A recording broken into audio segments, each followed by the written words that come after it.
¿Por qué es importante, desde tu punto de vista, la experiencia que has venido desarrollando durante todos estos años, la cultura y la poesía sea mayor difundida en el Perú?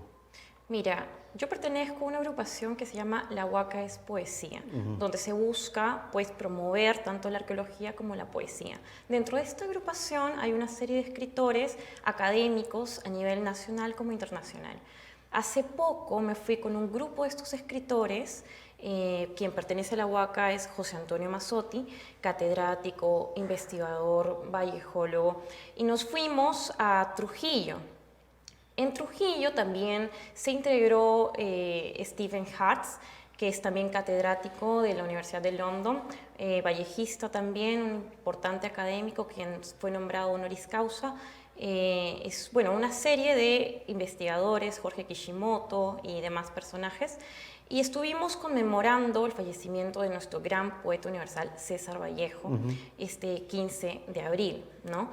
¿Y qué pasa? ¿Por qué resaltar a César Vallejo? Porque es muy a veces dejado de lado, ¿no? Frecuentemente vemos que las personas prefieren otro tipo de actividades a interesarse en la literatura y en este caso, propiamente dicho, la poesía, ¿no? Vallejo tiene un impacto en Latinoamérica muy fuerte, ¿no? Súper importante. Vallejo realmente ha revolucionado los estándares literarios a nivel internacional y nos ha dejado muy bien. ¿Y por qué recordar a Vallejo, no? Cuando vemos la poesía de Vallejo notamos que tiene un sentido humanista bastante importante y se habla mucho de que leer poesía nos vuelve más humanos, ¿no? Ahora, ¿por qué no inculcar esto en la currícula nacional? Tú que estás en este tema metida de lleno.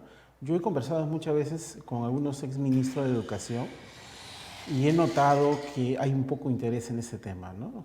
Sí, correcto. Por ejemplo, cuando he viajado a Trujillo he visto que muchos de los alumnos practican, bueno, practican mucha poesía, ¿no? Ellos mismos son excelentes declamadores.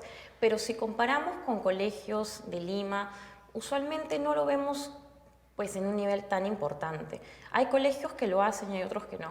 Ahora hace poco, como bien has comentado, tú también soy comunicadora, le he realizado una entrevista a un editor y escritor, su nombre es Max Palacios Cortés, y él tiene un proyecto que se llama Lee Perú, ¿no? Que los invito también a buscar un poco de eso en redes sociales, es bastante interesante. Y él busca que nuestros 8 millones de niños y jóvenes peruanos lean, ¿no? Y para eso tiene también digamos, un proyecto en el cual se busca estos plan lector desde el colegio, ¿no? Desde la implementación de bibliotecas y demás.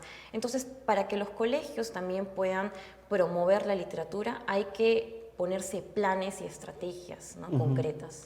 Ahora, según estadística que estuve revisando también en este programa, porque sabía que ibas a venir tú, somos el país que tiene el menor consumo de libros en Latinoamérica. Creo que estamos antepenúltimos, si no me equivoco, ¿no?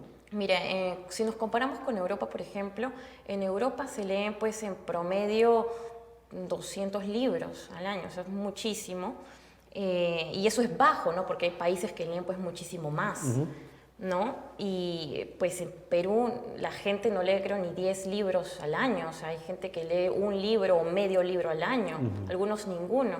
Entonces es algo que realmente tenemos que cambiar en nuestra cultura. En otros países, en las estaciones de metro, hay libros. Exacto. En algún momento en el Metropolitano se promovía el espacios donde tú podías coger un libro y en la siguiente estación lo devolvías. Claro, en la cultura peruana es muy difícil eso que se cumpla. Pero replicar estas iniciativas debería ayudar a reducir esta brecha de la poca lectura e iniciativa de leer en el país. Mira, yo creo que esa es una estrategia obsoleta, sinceramente, en nuestro país, Ok. porque el peruano promedio no está interesado en leer. En unos países, no recuerdo en cuál exactamente, si una persona coge un libro en el bus, no le cobran su pasaje.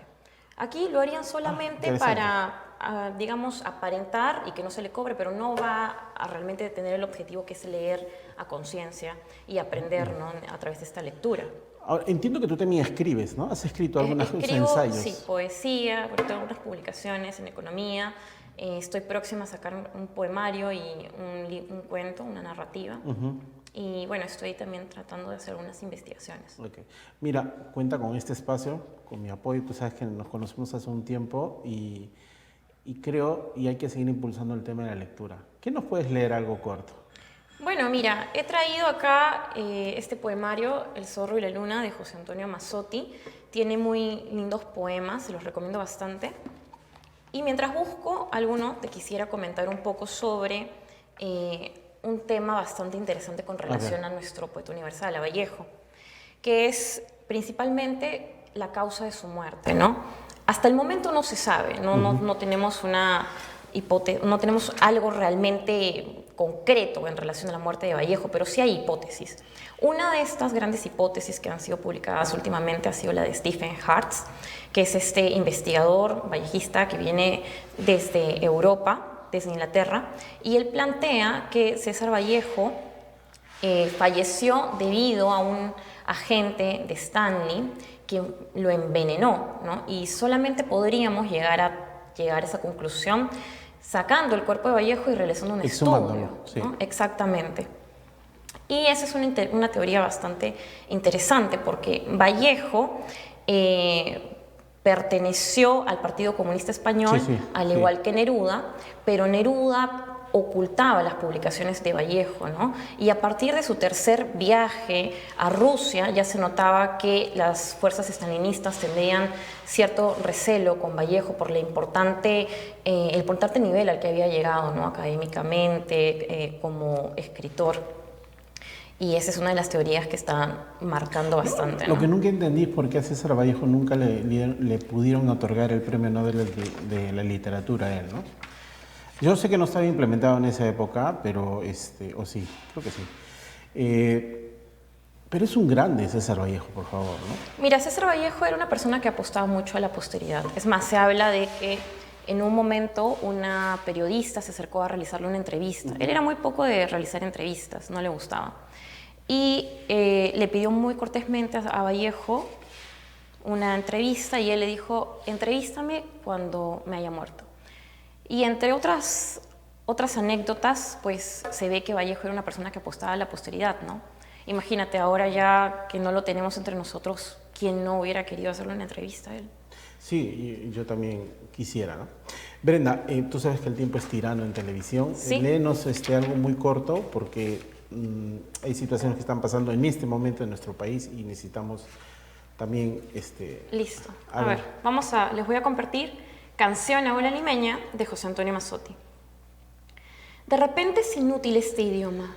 Dirás que te he olvidado y cerrarás los lugares desiertos, la casa descascarándose de frío y tú misma, acaso, empieces a tocar, pequeña al principio, blanda luego, una vegetación húmeda y olorosa donde puedas echarte a conversar mansamente con las hojas que habrán crecido en tu pelo.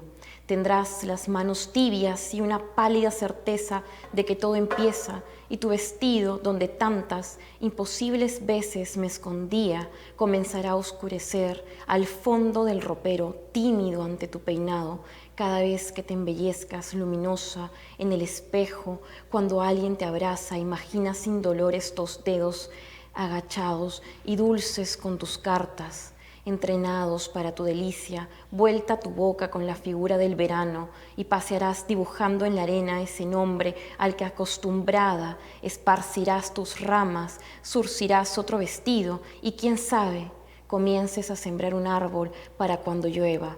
Así dirás que te he olvidado y será cierto, porque más fuerte olvida el que recuerda y no ama el que no ama ni recuerda las letras de un idioma verdadero. Gracias. Hermoso poema.